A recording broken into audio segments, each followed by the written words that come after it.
Saludos cordiales, gracias por acompañarnos. Bienvenidos al programa Hora 25. Con un retraso de 10 años, el Yasuní va a consulta popular. El expresidente de la República, Rafael Correa, firmó el decreto autorizando la explotación del ITT. Con ello se amplió la frontera petrolera en la región amazónica. Ahora los ecuatorianos debemos ir a las urnas para resolver si se continúa o no con la explotación del crudo en el bloque 43. La disputa entre desarrollo o conservación, la biodiversidad y el extractivismo está presente. Nuestros invitados esta noche aquí en el estudio central de Teleamazonas son los siguientes. Agradezco la participación de Esperanza Martínez. Ella es integrante de Acción Ecológica. Saludamos a Carlos Larrea, él es docente de la Universidad Andina Simón Bolívar. Con nosotros René Ortiz, exministro de Energía y Petróleo. En Guayaquil nos acompaña Roberto Aspiazu, vicepresidente de la Cámara de Energía. Gracias a los panelistas, gracias a la audiencia. Aquí empezamos. Belén, buenas noches. Hola Andrés, amigos, muy buenas noches. El próximo 20 de agosto los ecuatorianos no solo que debemos elegir presidente y vicepresidente y además asambleístas, sino que también debemos definir el futuro del Yasuní a través de una consulta popular, la cual por la coyuntura política está pasando casi inadvertida. Pero para tomar una decisión debemos estar informados. Entonces, ¿qué es el Yasuní y desde cuándo arrancó el debate sobre este espacio? Les hemos preparado un reportaje. Veamos.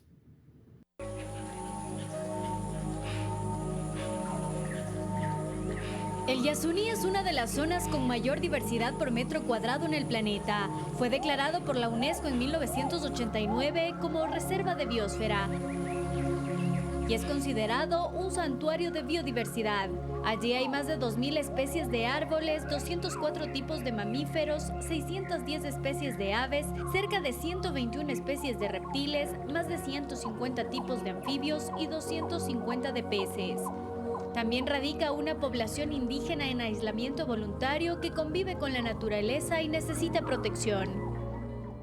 Pero en medio de toda esta maravilla natural se encuentra también la mayor reserva de crudo del Ecuador, más de 1.672 millones de barriles de petróleo, lo que la convierte en el proyecto petrolero más grande en la historia del país. El Yasuní se convirtió en objetivo de interés en 2008, cuando el entonces presidente Rafael Correa lanzó al mundo durante una asamblea de la ONU la propuesta de dejar el petróleo del bloque ITT bajo tierra para evitar tanto la destrucción de esa parte de la selva como la contaminación y la emisión de 407 millones de toneladas de CO2 a la atmósfera. Todo esto a cambio de que la comunidad internacional entregara una compensación de $3.600 millones al país. Pero 6 años después, el gobierno aseguró que la propuesta fracasó por no haber recaudado la meta de ingresos esperada. El mundo nos ha fallado. Hasta el momento, solo existen 13.3 millones en fondos disponibles. Esta declaración dio paso a la firma del decreto que autorizó el comienzo de la explotación del ITT, y de esa manera el Ecuador amplió la frontera petrolera en la región amazónica. Frente a esta decisión, el Movimiento Social Yasunidos pidió al Consejo Nacional Electoral dé paso a una consulta popular para que sean los ecuatorianos los que decidan si el petróleo del ITT debía mantenerse bajo tierra o no. En 2014, el CNE, presidido por Domingo Paredes, anuló más de 400.000 firmas de las 750.000 presentadas por Yasunidos para poder dar paso a esa consulta. Es así que con vía libre, el campo petrolero fue inaugurado el 7 de septiembre de 2016. Pero la historia no terminó allí. Yasunidos, tras varios fallos de la función electoral, acudió a la Corte Constitucional y este año los magistrados decidieron que la solicitud cumplió los requisitos y la consulta popular debe proceder. Tal es así que el 20 de agosto los ecuatorianos recibiremos una papeleta en la que nos preguntarán: ¿está usted de acuerdo en que el gobierno ecuatoriano mantenga el crudo del ITT, conocido como Bloque 43, indefinidamente en el subsuelo? Han pasado 10 años y la pregunta sigue siendo la misma, aunque el escenario ya no lo es. ¿El Ecuador está informado para tomar esta decisión? Bien, ya sabemos lo que es el Yasuní, hemos conocido el trayecto, el sendero por el que ha transitado este afán de los yasuníes, pero quisiera empezar con Esperanza. ¿Por qué proteger el Yasuní? A ver. Bueno, después de las imágenes que hemos visto, yo diría que porque el Yasuní es un paraíso y los paraísos se conservan. El Yasuní es un área que tiene el régimen de conservación más fuerte desde el punto de vista nacional y también internacional. Es parque nacional, es reserva de la biosfera, es la zona más biodiversa según los científicos del planeta, es territorio indígena, no solamente de indígenas de reciente contacto, sino también de indígenas en aislamiento voluntario que tienen una situación muy particular de protección y para los que la única manera de permitir que sigan viviendo es protegiendo que ese territorio no sea sujeto de presiones de terceros. Y las presiones son la presencia de operaciones como la petrolera, el ruido es fatal para los pueblos que viven en armonía, en el silencio de la selva.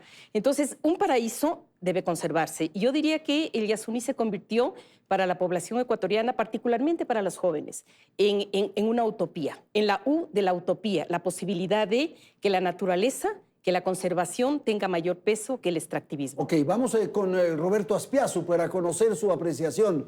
¿Por qué el Ecuador, por qué los ciudadanos, los seres humanos, necesitamos el petróleo? Adelante, Roberto. Porque no podemos ser ricos en el subsuelo y pobres en la superficie. El Yasuní, el bloque 43, para ser específico, está produciendo 55.000 barriles por el día. Es el único campo nuevo que tiene hoy por hoy Petroecuador, dígase el Estado ecuatoriano, y en esa condición, obviamente, necesitamos esa producción para evitar la declinación natural que están teniendo los pozos viejos y, en general, en promedio, la producción petrolera del país, que ha caído de 500.000 a 470, 450.000 barriles por día. Por otra parte, nos llama la atención que después de 10 años se actualiza el tema de la consulta con una pregunta que está desactualizada, en el sentido de que no revela de que para mantener el petróleo en el subsuelo hay que desmontar facilidades que ya están en la superficie, y eso supone de modo propio un compromiso económico adicional. El bloque 43 tiene inversiones hoy por hoy de 1.800 millones de dólares, equivalentes a una obra del tamaño del metro de Quito, por tener un sentido de la proporción, de manera tal que sí estamos extrañados que en este momento salga esa consulta popular y que se interponga con las elecciones generales y que vayamos a ir a una consulta no debidamente informada desde el punto de vista de que esto debió darse hace mucho tiempo y no en este rato en particular. Gracias, Roberto. Carlos, esto tiene un costo, sin duda, 16.000 millones de dólares, por favor. Bien, lo que primero debemos manifestar es que en realidad el Ecuador va a ganar, no va a perder si se aprueba la consulta para dejar el crudo bajo tierra en el Parque Nacional Yasuní.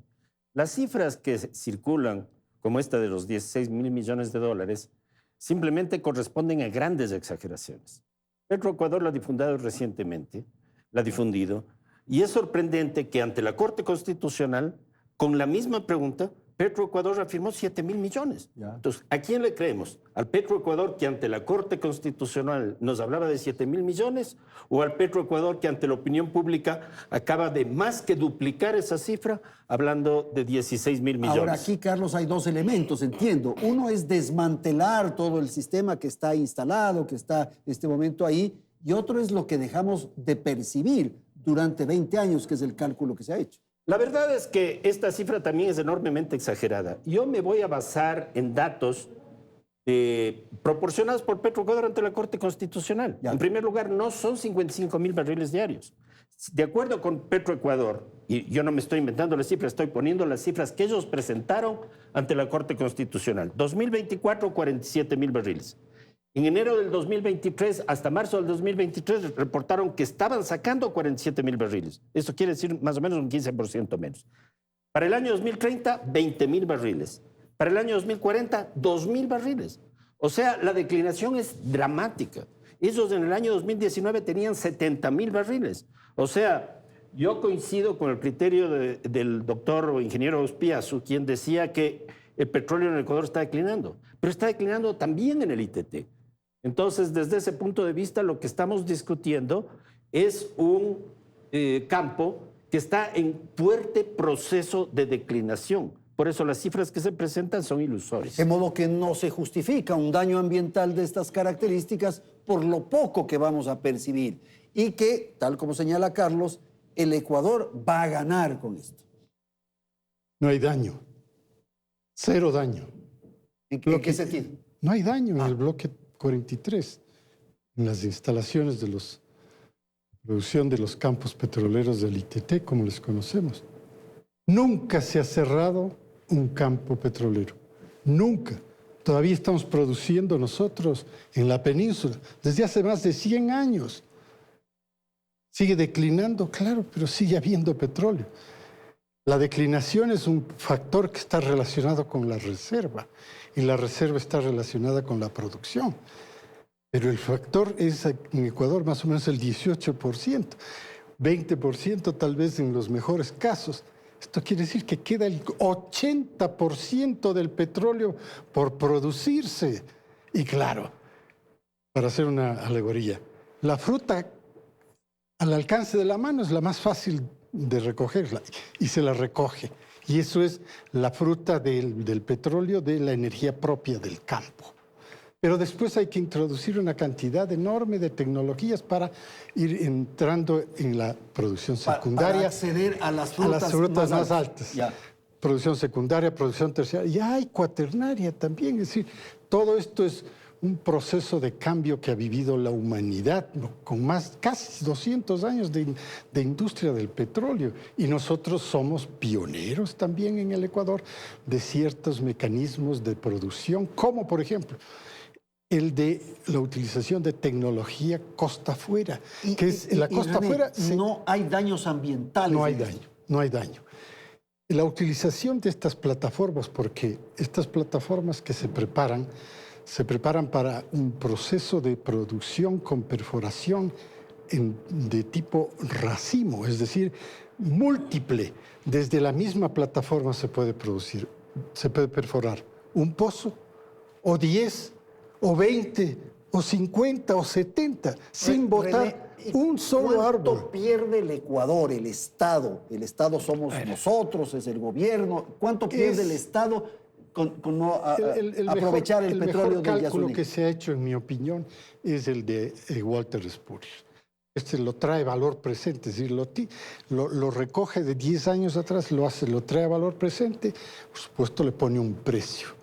El precio es el que le hace variar, y los datos que señalaba a Carlos con propiedad. Claro, cuando habrá dado las declaraciones Petroecuador había unos precios y había también una perspectiva, porque todos los analistas hacen perspectivas a 5 años, a 10.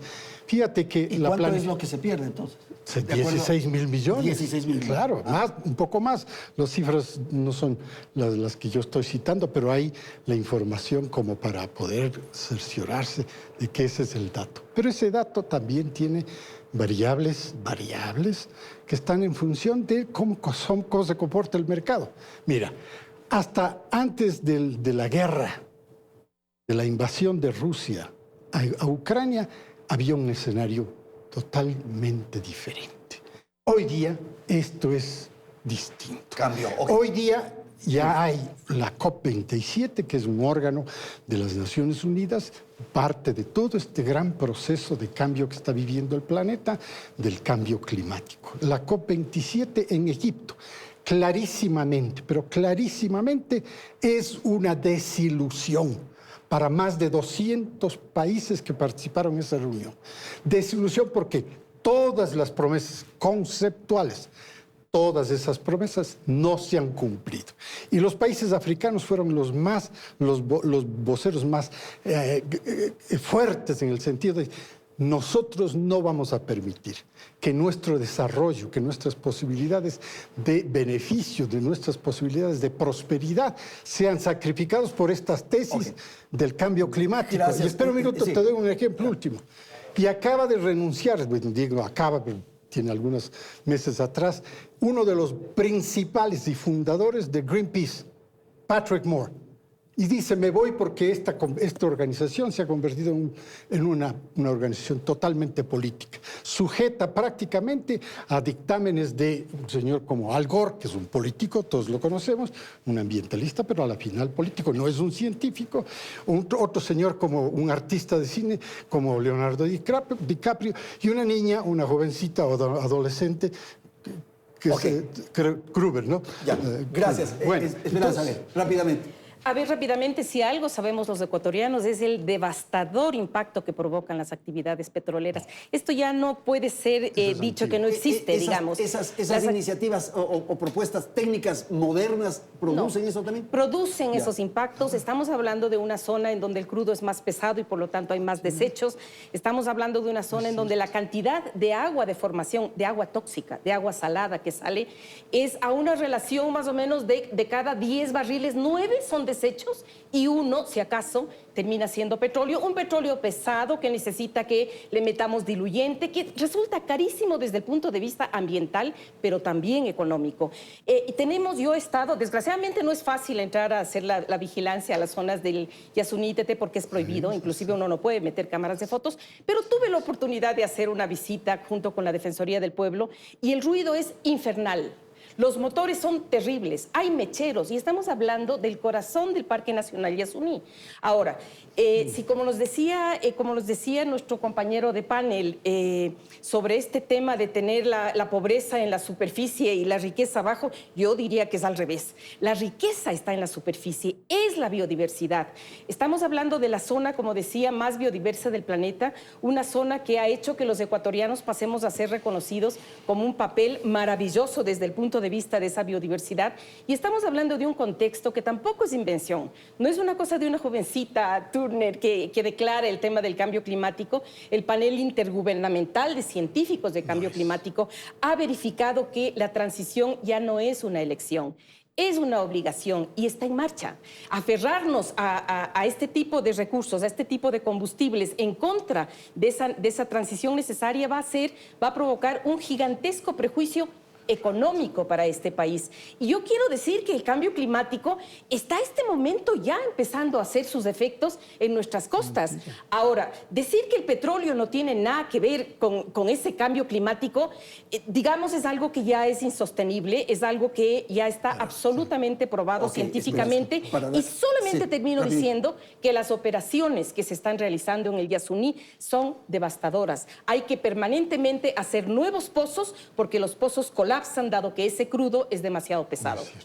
Por favor.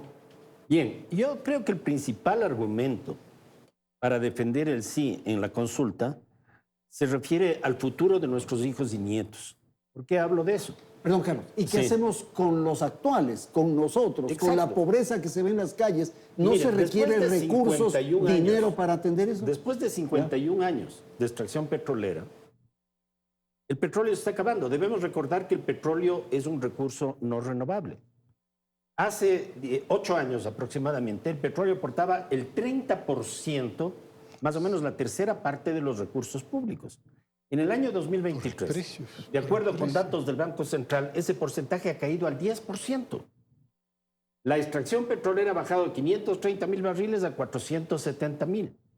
Los 3 primeros meses del 2023, las importaciones de derivados de petróleo que hace el Ecuador representan el 93% de lo que recibe el Estado por la rentabilidad del petróleo. Por consiguiente, el periodo petrolero se está acabando. Los datos de las reservas nos informan eso. El Ecuador necesita apostar por algo diferente en el futuro y esa apuesta es por la naturaleza, porque el Ecuador tiene un enorme potencial como un país turístico, como un país que puede alcanzar mejores condiciones de vida ahora y en el futuro en armonía con la naturaleza. Roberto, por lo tanto, no tiene sentido provocar un daño a la naturaleza cuando los niveles de producción petrolera van disminuyendo en la zona y en el mundo. Por favor.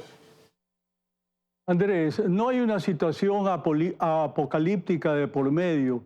Hay que tomar en cuenta por qué nos planteamos los ecuatorianos el dilema si los mayores productores mundiales de petróleo no lo hacen. En el continente, Estados Unidos produce más de 17 millones, Canadá más de 5, Brasil cerca de 4 millones de dólares. ¿Por qué esos países no se plantean dejar el petróleo en el subsuelo y nosotros lo estamos haciendo en este momento, sacrificando ingresos para el presupuesto general del Estado, ingresos brutos del orden de 1.200 millones de dólares al año?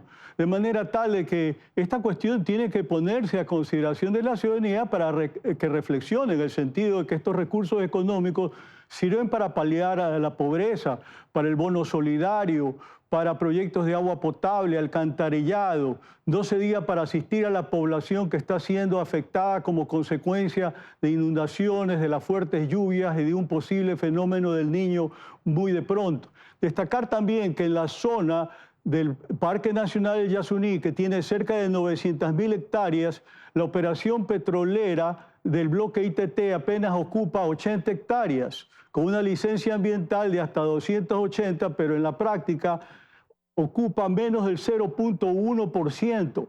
Por lo demás, destacar de que cuando entraron a desarrollar el campo, lo que existía ahí era bosque secundario, ya no había bosque primario, porque desde el Perú, porque el bloque 43 colinda con la frontera del país vecino, habían ingresado a hacer la tala de manera tal de que por lo menos ahí, desde ese tiempo, ya no había, por ejemplo, tribus no contactadas, de manera tal que hay muchos temas alrededor de esta discusión que tienen que hacerse con sentido común y no ser nosotros pues los pioneros de un sacrificio que otros países del mundo no están haciendo. No conozco de otro país que se plantee un dilema de esta naturaleza. Muchísimas gracias, Roberto. Muchas gracias a los panelistas. Tengo que ir a un corte comercial. Vamos a volver en un instante para continuar con la segunda parte de Hora 25.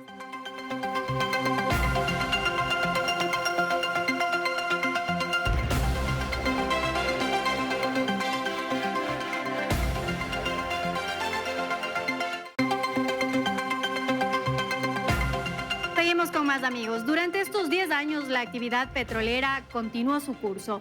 Petroecuador, que está a cargo del bloque 43, extrae 54.800 barriles de petróleo al día. Desde el año 2017, los ingresos para el Estado han sumado 6.780 millones de dólares, mientras que los gastos de producción fueron de 1.861 millones. Es decir, que el bloque ha generado una utilidad para el Estado de 5.923 millones desde ese año hasta el 2022. Y podría generar en los próximos 30 años 7.959 millones de dólares.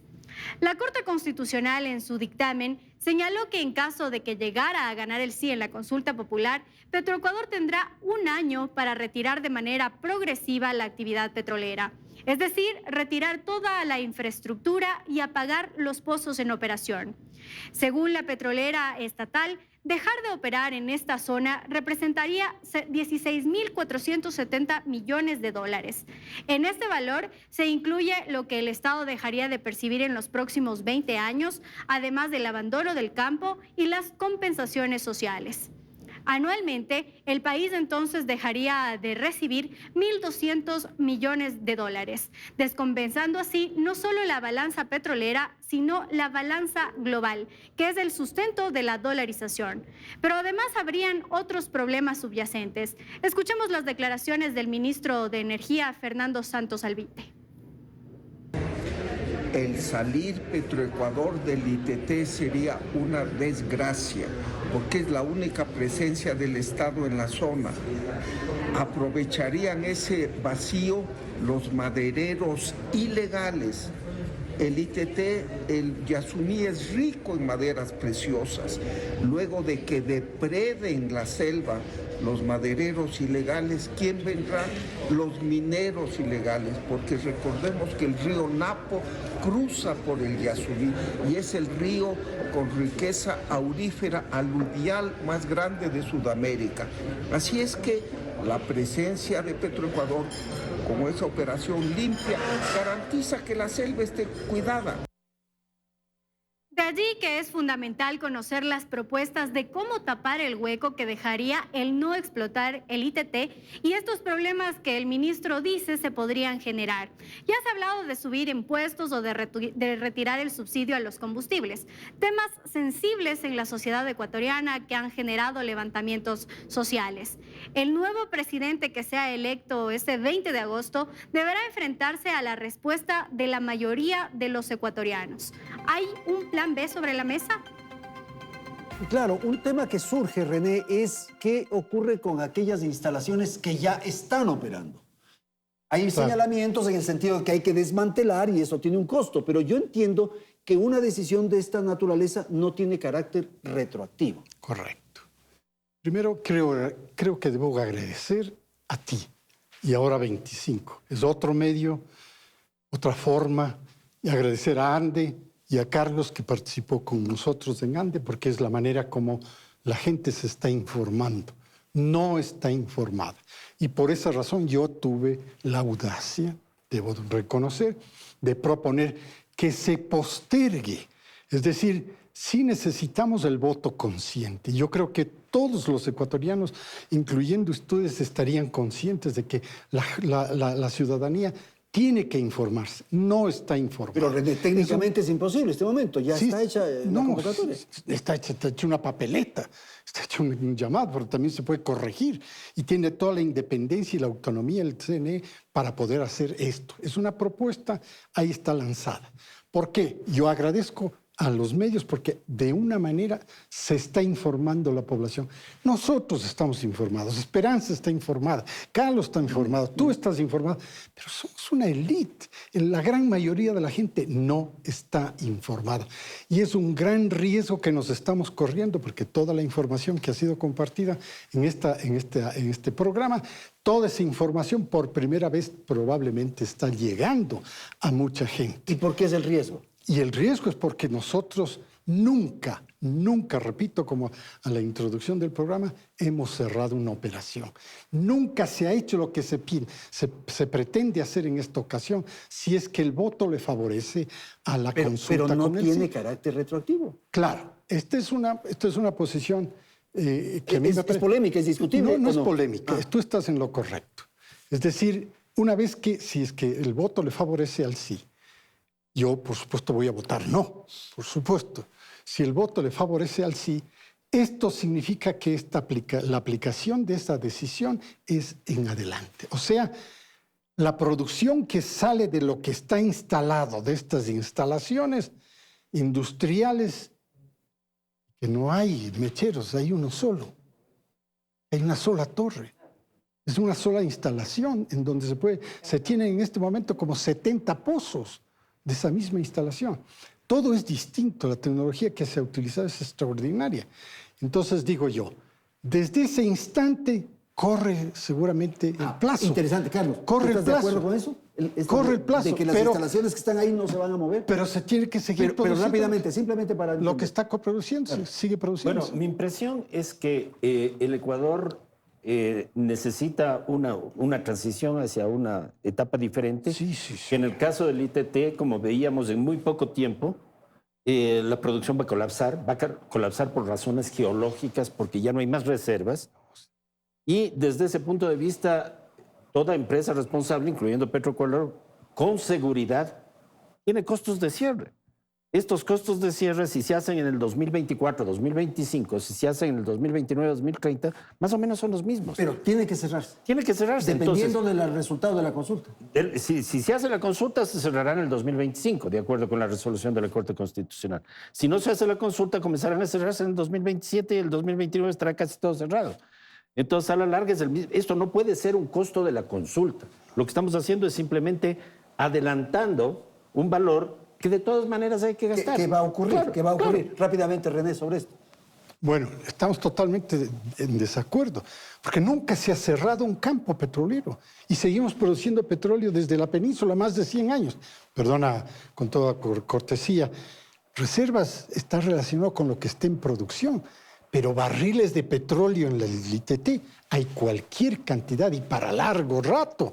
Entonces, ¿A eso es lo que se está refiriendo la consulta? No, la consulta dice, bueno, de aquí en adelante... Eso pensaría, ¿no? claro, porque la seguridad jurídica y las inversiones es que la y tal seguridad correrían jurídica un nos va a riesgo caer enorme. con cantidades de demandas internacionales. Desde aquí en adelante no se amplía la frontera petrolera en el ITT, en el campo, en el bloque 43. Ya, no se amplía. ¿Qué quiere decir esto? Que se pueden utilizar todas las tecnologías para poder seguir sacando petróleo donde ya está montada la infraestructura, porque ya está. Y seguimos produciendo y el Ecuador y las comunidades, son más de 1000.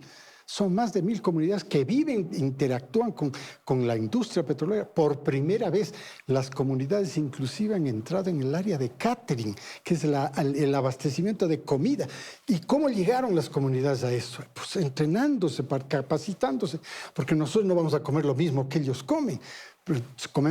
Tenemos otras dietas, pero ellos han sido entrenados. Vamos, ¿qué va a hacer esta gente si después, si se cierra, como dice, el 21 ya se cierra? Se cierra. Vamos a ver, Esperanza. El agosto 21, no. Yo diría que es muy importante que sepamos que esta consulta va porque hubo una práctica fraudulenta para que se empiece la operación. Lo que plantea ¿sí? René de postergar.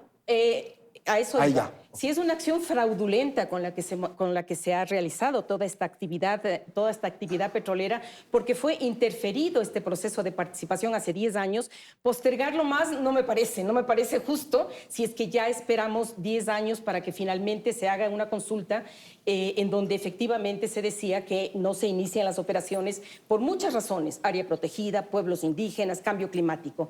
Ahora, el señor ministro Alvite decía que va a ser un desastre porque se va a retirar Petroecuador y es la única presencia del Estado. Esto yo creo que es muy grave. Yo creo que tiene que ser llamado la atención por el resto de funcionarios del Estado, porque la obligación en todo territorio es que esté presente el Estado, el Ministerio de Educación, el Ministerio de Salud, el Ministerio de Bienestar Social, la Defensoría del Pueblo, las Fuerzas Armadas controlando actividades ilegales. Eso me parece como un punto de partida, ¿no? No puede ser que ahora pensemos que va a haber la debacle y entrará la minería y el petróleo porque sale Petroecuador. Esa es una sin razón. Porque está ausente el Estado. Es no un poco puede lo que... estar. Sí. El argumento de la falta del Estado es como insostenible. A mí me encantaría sostener que mi razón para votar por el sí son los jaguares, los árboles milenarios, los delfines rosados, y esa es una fuerza que a mí me mueve. Y están ahí. Sí creo que eso es lo que nosotros queremos mantener y conservar. Creo que es muy importante que estemos informados y por eso es fantástico este programa, pero esa información no solamente tiene que partir de algunas premisas que, como Carlos señala, son incompletas o son, en algunos casos, son abstracciones o son exageraciones, sino que tiene que completar todo el panorama. Solamente por comentarlo, deberíamos discutir a cuánto ha ascendido la corrupción que ha tenido este país justamente en escenarios petroleros. Me temo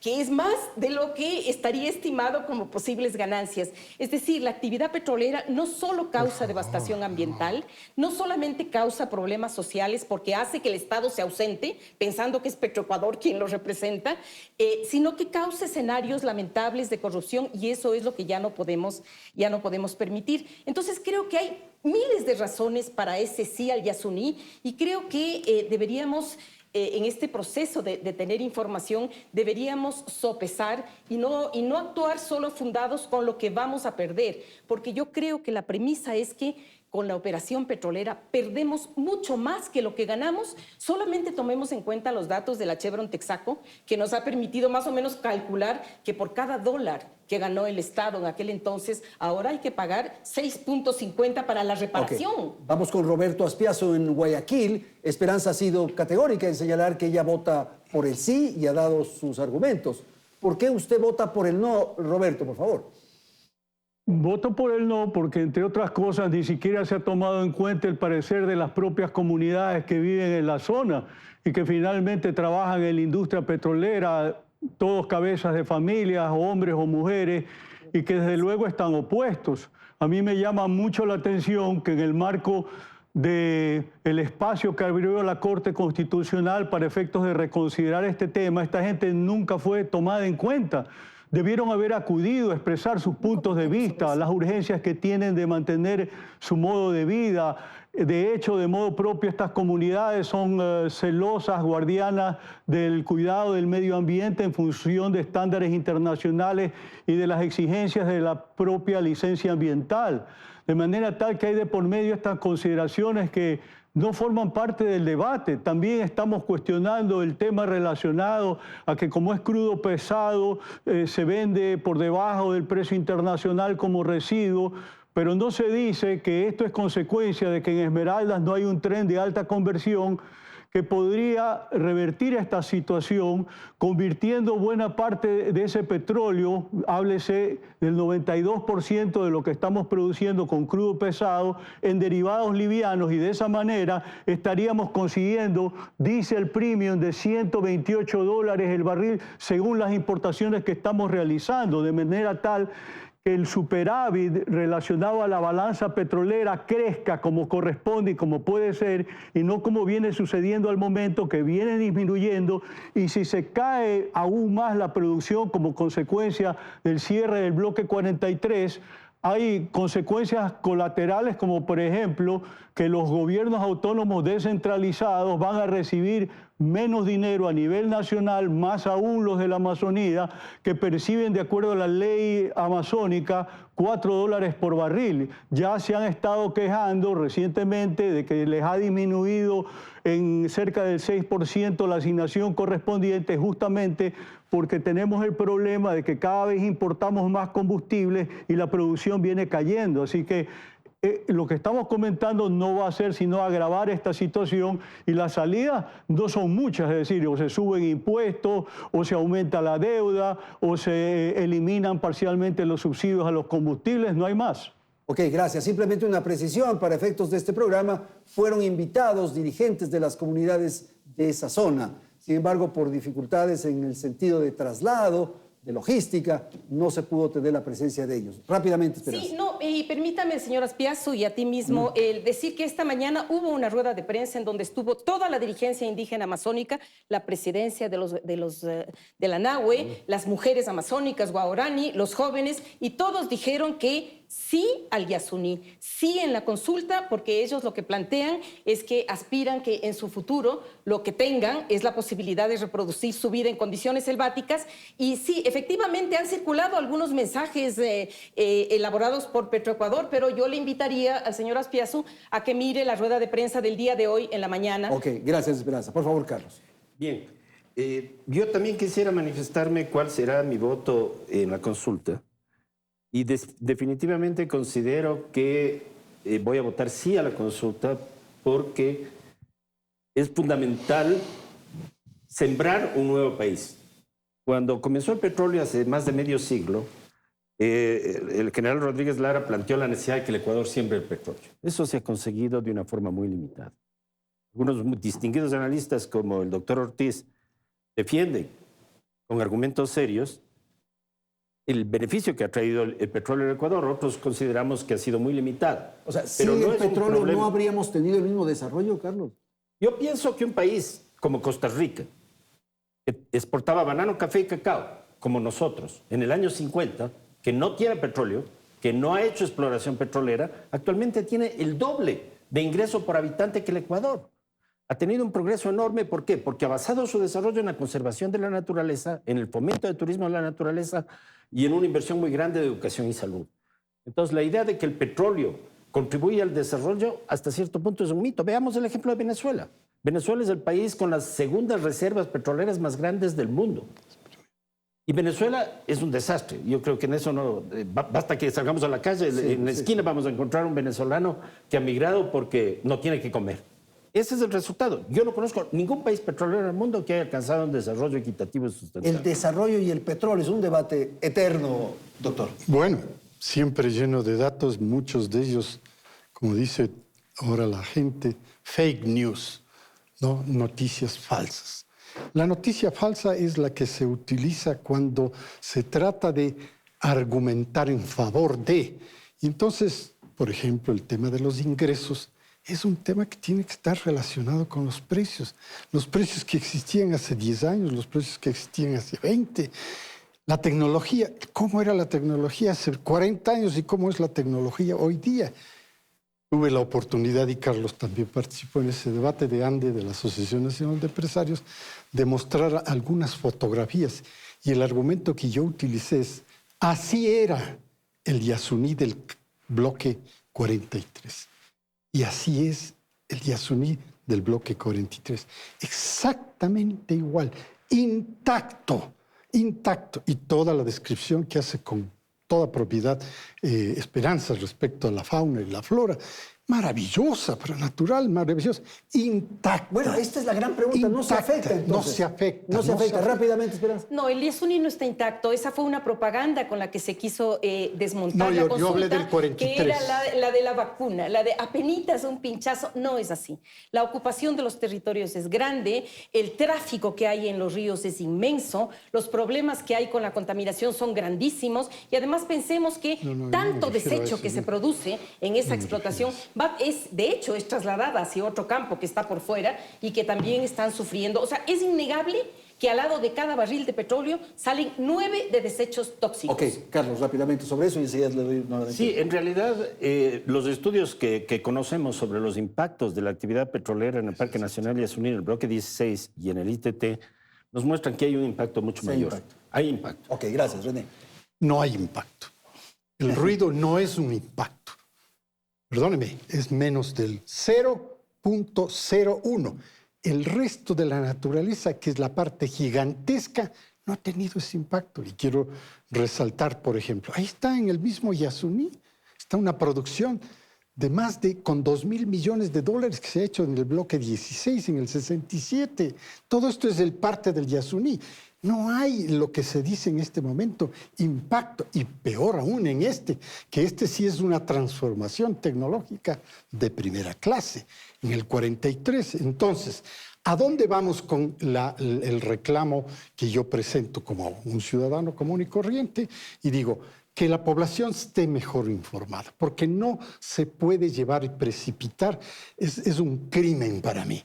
El querer precipitar a la población a definirse ahora para que se cierre mañana. ¿Y por qué es un crimen? Porque el resto del mundo planifica. Entonces todo está planificado. El mismo cambio climático y toda la tesis en la que el Ecuador se ha embarcado, permítame, yo fui el que adjudiqué el fotovoltaico y wind power. También nosotros tenemos nuestra política, pero lo tenemos que hacer proporcionalmente a nuestros recursos. No somos los países ricos y aún los países ricos están dando pie atrás y están dando pie atrás porque situaciones de otra naturaleza como la que ocurrió en Europa, les hizo levantar otra vez todas las minas de carbón y utilizarlas. O una China o una Rusia que les importa un salado rábano, y perdona la expresión, les importa un salado rábano, siguen construyendo plantas a carbón, porque tienen carbón. Entonces siguen construyendo este tipo de instalaciones industriales porque tienen los recursos. Nosotros los tenemos, pero lo estamos haciendo con un cuidado ambiental, con una responsabilidad social y para que sea viable económicamente, siempre y cuando se hayan cumplido las dos primeras. Que sea viable económicamente puede ser. Rápidamente, ya, 30 segundos casi. A ver, cada uno. Pero... Bien, sobre el impacto ambiental en el Parque Nacional Yasuní, el impacto principal viene por la construcción de carreteras. Yo concuerdo con el criterio de René en el sentido de que las plataformas disminuyen la deforestación. Pero desgraciadamente en el ITT no se ha utilizado tecnología de punta. Hay un estudio realizado con fotos satelitales de alta resolución en la Universidad de Padua que demostró al mundo que hay daños enormes. No, lo maravilloso es que una decisión tan importante que va a condicionar nuestro futuro, el de nuestros hijos, el de nuestros nietos, sea tomada con participación. Porque esta idea de que en una sala, en una audiencia entre la empresa y el Estado se tomen decisiones tan trascendentes, creo que es lo que ahora vamos a aprender. Decisiones como esta, que condicionan nuestra vida y el futuro, tienen que ser participativas y esa es una maravilla. Tengo que ir a la publicidad. En un instante retornamos.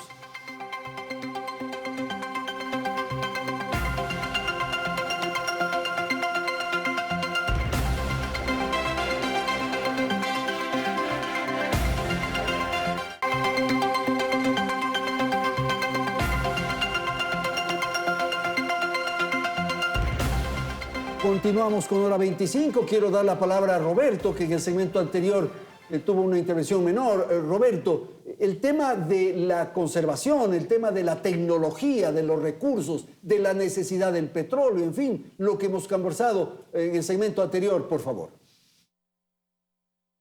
Andrés, destacar que el funcionamiento de la industria extractiva en general, petróleo y minería, funciona con licencias ambientales, es decir, en base al cumplimiento de estrictos parámetros que cumplen a la vez con estándares internacionales según lo dispone la ley. Así que esto no es la ley de la selva tampoco, más allá de las circunstancias de que la explotación se realiza en la Amazonía ecuatoriana.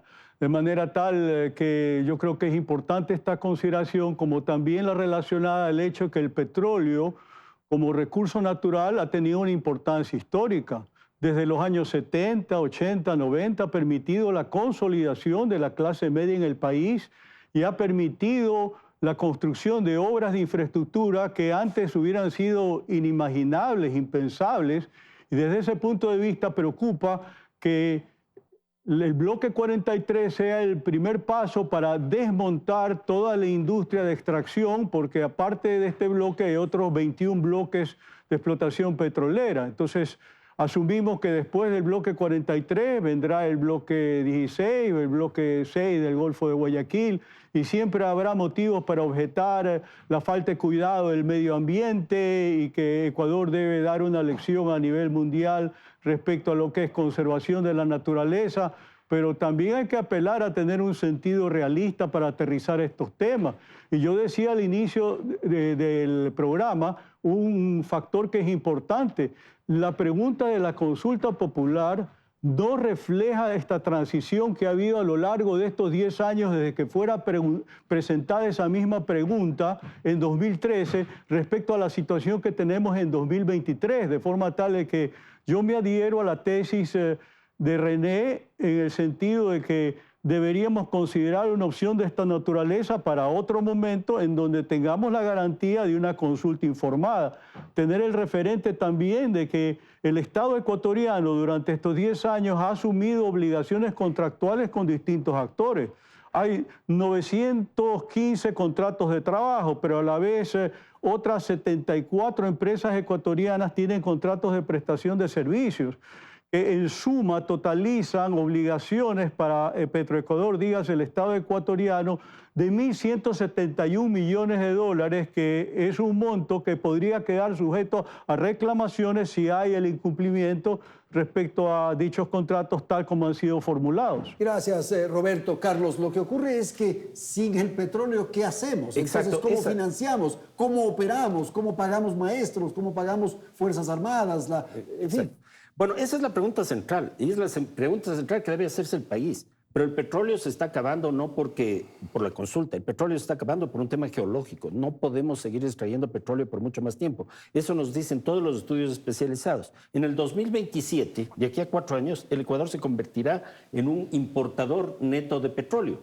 La demanda de petróleo en el mundo está cayendo. La Unión Europea prohíbe a partir del 2035, muy pronto, la venta y fabricación de vehículos a gasolina y a diésel. Todos van a ser eléctricos. La demanda de petróleo va a caer en el mundo. ¿Cuál es el futuro del Ecuador? Yo creo que tenemos que superar el dilema de decir petróleo o naturaleza, o conservación o desarrollo. Nosotros podemos tener desarrollo con conservación, como lo hace Costa Rica. ¿Por qué? Porque el futuro del país está justamente en nuestra biodiversidad, en esa enorme riqueza cultural que tiene el país, en esa maravillosa ciudad que es Quito con su patrimonio histórico. A partir de eso, con el desarrollo del turismo, que está proveyendo este rato 2.200 millones de dólares al año de ingresos al país. Si lo expandimos, realmente podemos tener un futuro que vaya más allá del petróleo, porque eso es una necesidad del país. No hay país en el mundo que pueda alcanzar su desarrollo sin planificación. El tema del agotamiento futuro del petróleo en Ecuador no se ha tomado en cuenta y necesitamos considerarlo. Esperanza, el tema del desarrollo y tal vez la energía es el siguiente.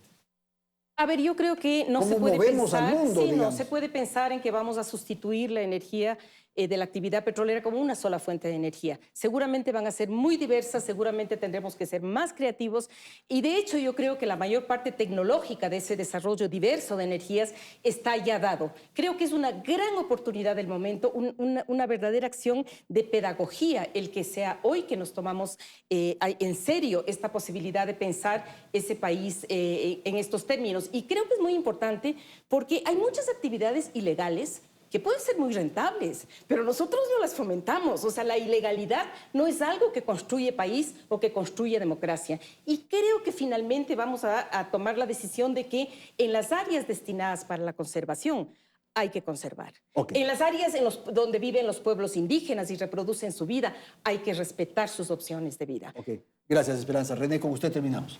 Yo quiero tomar una aproximación mundial para poder hacer el cierre. El problema que nos están enfrentando es un problema de desinformación, cuando en el resto del mundo, y particularmente en el marco del cambio climático, esta gran propuesta que hace Naciones Unidas, hemos cambiado también. Hay que reconocer que ya no se habla de sustentabilidad solita, no, se habla hoy en día. Esto es el tema del cambio climático. Este es el gran cambio del cambio climático. Sustentabilidad inclusiva. Y la inclusividad está con el petróleo. Y voy a dar un ejemplo. ¿El ejemplo de quién? De la potencia más grande del mundo, de Estados Unidos. Que lo dijo recientemente en una reunión que yo estuve en Houston, lo dijo clarísimamente la secretaria de Energía de Estados Unidos. Lo reiteró el señor John Kerry, que era el principal asesor del presidente Biden. Y el presidente Biden en la siguiente semana le dio la autorización de la exploración en Alaska. La autorización a la industria petrolera para que continúe la exploración. ¿Por qué? Porque se necesita este inclusivo que es el petróleo y por eso hay que reiterar, yo tengo que reiterar esto, tenemos que producir hasta la última gota de petróleo, que es lo que necesita el mercado. El mercado es el que necesita. Ok, muchísimas gracias, René. No sé si Esperanza... No, lo inclusivo no se refiere al petróleo, lo inclusivo se refiere a la gente, a los pueblos que quieren otro modelo de desarrollo, a las mujeres, a los niños, a los delfines, a los jaguares, a los árboles de Yasuní. Muchísimas gracias a nuestros panelistas. La responsabilidad de los ciudadanos el próximo 20 de agosto es enorme frente a la consulta popular. Los costos para el país ante una respuesta positiva van a superar, dicen algunos técnicos, los 16.000 millones de dólares. Desmantelar las instalaciones existentes y dejar de percibir valores tan millonarios requieren de seriedad y sensatez por parte de los votantes. Las ideas planteadas en este programa deben servir para tomar una decisión que supere los entusiasmos y que consideren las afectaciones profundas que una decisión inadecuada puede provocar al Ecuador del momento y al de las próximas generaciones. Muchísimas gracias a nuestros panelistas, gracias a la audiencia, felicidades, hasta el próximo domingo.